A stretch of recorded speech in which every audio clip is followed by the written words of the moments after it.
Hey guys welcome back. तो ये हमारे पाइथन कोर्स का 188 ट्यूटोरियल है। आज इस वीडियो में हम बात करेंगे एक्सेप्शन हैंडलिंग के बारे में। पहले मैंने आपको बताया कि एक्सेप्शंस क्या होते हैं। जो आपके अनएक्सपेक्टेड एरर्स आते हैं उन्हें हम एक्सेप्शंस कहते हैं। ठीक है, मैंने आपको बताया कितने तरीके के एरर्स होते हैं, नॉर्मली मोस्ट कॉमन एरर्स कौन कौन से होते हैं, और आज हम उन एरर्स को हैंडल करना सीखेंगे कि जब भी आप बड़ा प्रोग्राम बनाओगे तो आप नहीं चाहोगे यूजर कुछ उल्टा सीधा इनपुट डाले जिसकी वजह से कुछ एरर्स आए। तो उसी हैंडलिंग के बारे में आज हम बात करेंगे। आप यहां देखिए, मैंने एक सिंपल सा प्रोग्राम बना रखा है। आप देखोगे कि ये प्रोग्राम मैंने आपको बहुत स्टार्टिंग में बता दिया था। जैसे कि एज इनपुट करानी है तो इंट में एंटर योर एज, सिंपल। और एक इफ एल्स कंडीशन है, अगर एज 18 से ज्यादा है तो प्रिंट कर देंगे you can play this game. अगर नहीं, ऐसा नहीं होता, अगर 18 से एज कम है तो लिख देंगे you can not print play this game. Simple program. ठीक है, एक्सेप्शन की बात करते हैं। यहां पर कहां एक्सेप्शन आ सकता है, जैसे कि छोटा सा एक एग्जांपल है, एक्सेप्शन कोई सा भी आ सकता है। ठीक है, यहां हो सकता है किसी पर्टिकुलर टाइप का आए, बट जब आप प्रोग्रामिंग करोगे तो वहां पर किसी भी टाइप का एक्सेप्शन आ सकता है जो मैंने आपको बताए थे। ठीक है, तो आपको उसी नजरिए से देखना है कि कोई भी एरर आ सकता है। जैसे कि यहां पर एज डालनी है, अगर हम 34 डालें you can play this game, simple. Exception की देखना है हमें, तो हम क्या करेंगे, इसे रन करेंगे। और रन करने के बाद में फॉर एग्जाम्पल किसी ने यहां पर डाल दिया 7, मतलब स्ट्रिंग के अंदर डाल दिया। अब जब स्ट्रिंग को हम इंट बनाने की कोशिश कर रहे हैं यहां पर, तो हमारे पास एरर मिल रहा है। देखो, जब हमने एज वेरिएबल बनाया, हमने उस इनपुट को इंट में कन्वर्ट करा, बट जैसे कि आपको पता है हम स्ट्रिंग को इंट में कन्वर्ट नहीं कर सकते। हमने यहां पर कोशिश करी है इंट को, अपने स्ट्रिंग को इंट में कन्वर्ट करने की, तो यहां हमें जो एरर मिला है वो है वैल्यू एरर। अब आप देखिए कि इस एरर को हम किस तरह हैंडल करते हैं यहां पर, क्योंकि हम नहीं चाहते कि छोटी सी गलती की वजह से या फिर यूजर की इनपुट की गलती की वजह से हमारा पूरा प्रोग्राम ही बंद पड़ जाए। स्टार्टिंग में हमारा पूरा प्रोग्राम ही बंद पड़ जाए। तो इस चीज के लिए एरर हैंडलिंग आपकी बहुत ज्यादा जरूरी हो जाती है। अब जैसे कि आपको पता है यहां पर एरर आ रहा है, तो यहां पर आपको इस लाइन को एक ब्लॉक के अंदर बंद करना होगा, जिसे हम बोलते हैं ट्राई एक्सेप्ट ब्लॉक।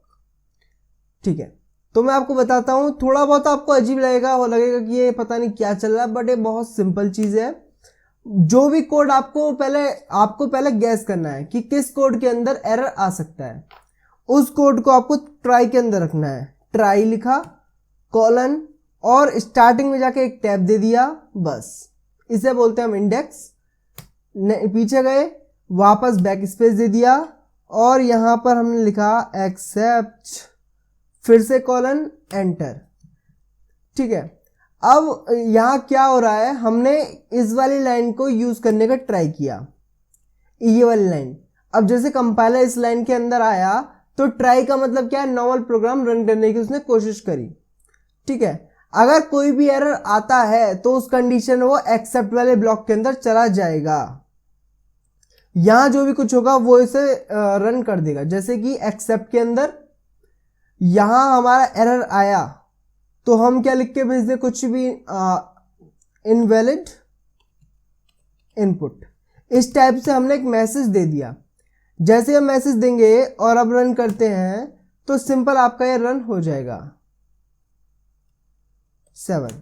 तो यहां देखिए आप, हमारा इनवैलिड इनपुट तो लिखा हुआ आ गया, बट हम अभी तक हमने एरर हैंडलिंग करी नहीं है, हमारा एरर अभी भी आ रहा है। तो ये चीज आपको सीखनी है। अभी देखिए ध्यान से, यहां क्या करेंगे, हमें पहले गैस करना है। देखो यहां क्या हो रहा है, जैसे हमने यूजर से एज ली, तो यूजर को हमने सिर्फ एक टाइम मौका दिया कि भाई तेरे पास सिर्फ एक मौका है, एज सही सही डालना, अगर सही नहीं डाली तो एरर दे दूंगा। बट ऐसा नहीं होना, हमें उससे तब तक एज मांगनी है जब तक वो सही एज ना दे दे। तो इसके अंदर क्या लगेगा, लूप लगेगा। तो ट्राई एक्सेप्ट को हम एक लूप के अंदर बंद कर लेंगे, जो कि आपका वाइल ट्रू लूप, क्योंकि हमें नहीं पता कितनी लूप चलने वाली है। वाइल ट्रू इसके अंत किसको, ट्राई एक्सेप्ट ब्लॉक को बंद कर दिया। अब जैसे कि आपको पता है वाइल ट्रू लूप आपका इनफाइनाइट लूप होता है, तो हमें इस इनफाइनाइट लूप को कहीं ना कहीं बंद भी करना पड़ेगा, नहीं तो आपका प्रोग्राम फिर भी सही से नहीं चलेगा। हम चाहते हैं जैसे ही यूजर सही से एज डाले, मतलब ये एज वेरिएबल सक्सेसफुली क्रिएट हो जाए, उसके बाद में क्या हो, ये लूप ब्रेक हो जाए, जो आपका वाइल ट्रू लूप है ना ये बंद हो जाए। मतलब एक बार एज मिल गई तो मिल गई, कोई दिक्कत नहीं है। अगर एज वाइल लाइन में एरर आ गई तो यहां पर दिखाएगा इनवैलिड इनपुट, फिर से ये एज मांगना चालू कर देगा। फिर उसने कुछ गलत डाला, फिर इनवैलिड इनपुट दिखाया, फिर एज मांग लिया। मान लो अब की बार उसने सही एज डाल दी तो तुरंत ब्रेक हो जाएगा। नहीं समझ आया, दिखाता हूं, देखो रन कर कर। स्टार्टिंग में एज डाली मांगी, हमने क्या करा, कुछ भी उल्टा सीधा डाल दिया। इसने बोला invalid input, enter your age, फिर से कुछ भी उल्टा सीधा डाल दिया, invalid input, enter your age. अब की बार हमने सही डाल दिया तो ये प्रोग्राम अच्छे से रन हो गया, एरर हैंडल हो गया। बट अभी आपको कुछ चीजें और सीखनी है। जैसे कि मैंने आपको बताया था जो एरर्स होते हैं वो आपका कोई सा भी आ सकता है। अभी कौन सा एरर आया, वैल्यू एरर, बट हो सकता है आपका कोई और एरर आए जब आप करो तो, क्योंकि अभी आप एक ही प्रोग्राम तो करोगे नहीं, बहुत सारे प्रोग्राम करोगे तो डिफरेंट एरर्स आते हैं। उन एरर्स को हैंडल करने के लिए हमें पता है क्या करते हैं, यहां एक्सेप्ट का क्या मतलब है, जितने भी एरर्स आएंगे उन सभी को एक कॉमन एक्सेप्ट एरर के अंदर रख लेंगे। मतलब कि कोई सा भी एरर आए, जैसे एल्स कंडीशन होती है ना, एक होती है एलिफ, एक होती है एल्स। तो एल्स का क्या मतलब कुछ भी हो बाकी अब एल्स में आ जाएगा। जैसे कि आपका स्विच केस में डिफॉल्ट होता है, कुछ भी हो सब डिफॉल्ट में। तो यहां पर एक्सेप्ट है, कोई सा भी एरर आ रहा हो वो यहां पर लास्ट में हमने रख लिया। बट कुछ कंडीशन और भी तो रखेंगे ना, या तो ये एरर आ रहा हो, या ये एरर आ रहा हो, या ये एरर आ रहा हो, इसके अलावा कोई और सा भी एरर आ रहा हो तो लास्ट में डाल दिया, जैसे कि स्विच केस में होता है।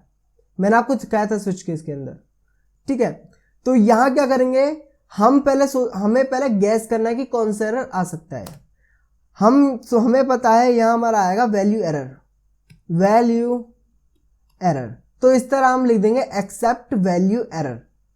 अब इसका क्या फायदा है, आपको पता है नॉर्मल हम लिख रहे थे तब भी वो आपका एरर हैंडलिंग हो जा रहा था, बट इसका फायदा ये है हम यूजर को एक अच्छा मैसेज प्रिंट कर सकते हैं। जैसे कि you have entered string in place of int, मतलब कि तुमने इंट की जगह स्ट्रिंग डाल दिया, इसलिए तुम्हारा वैल्यू एरर आ गया है। ये लिख सकते हैं you are getting value error, ठीक है। तो इस टाइप से हम कुछ अच्छा सा मैसेज यूजर को दे सकते हैं ताकि वो समझ जाए कि उसने क्या गलती की है। अब इसके अलावा हो सकता है कोई और सा एरर आए, तो उसके लिए हम क्या करेंगे, एक्सेप्ट, जैसे आपका डिफॉल्ट में होता है एलिफ एल्स, मतलब एक कंडीशन, मतलब एक एरर, अगर ये एरर हुआ तो इसके अंदर चले जाएगा, उसके बाद फिर कोई एरर दे देंगे। मतलब कि यहां हमारे कई सारे एक्सेप्ट ब्लॉक हो सकते हैं। हम यहां पर कोई और एरर भी लिख सकते हैं, अभी कोई और एरर भी लिख देंगे, यहां पर हम कोई और एरर जो भी हो वो यहां लिख देंगे। बट फिलहाल हम सिर्फ एक्सेप्ट लिखेंगे। यहां पर एक्सेप्ट लिखने के बाद में प्रिंट अनएक्सपेक्टेड एरर, मतलब कोई ऐसा एरर आया है जो हमने एक्सपेक्ट नहीं किया है। रन करते हैं तो वही चीज आपका रन हुआ स्ट्रिंग के अंदर, you have entered string in place of int, you are getting value error. तो ये हमारा वैल्यू एरर वाले एक्सेप्ट में चला गया। जब कोई और एरर आएगा तो आपका नॉर्मल एक्सेप्ट में चला जाएगा वो। अब हम इसे खत्म कर देते हैं, तो ये प्रोग्राम अच्छे से रन हो गया। तो आई होप कि आपको समझ आ गया होगा कि हम यहाँ पर एक्सेप्शन हैंडलिंग किस तरह करते हैं। हाँ, थोड़ी बहुत फ्लुएंसी मेरी बिगड़ रही है क्योंकि मेरी तबीयत थोड़ी सी बिगड़ रही है। हो सकता है कि आपको इसमें कोई दिक्कत आ रही हो, I am sorry for that. And I hope कि आपको समझ तो आ गया होगा अच्छे से। आई होप गाइज कि आपको वीडियो पसंद आई होगी। वीडियो पसंद आई हो तो प्लीज़ से उसे लाइक कर दो।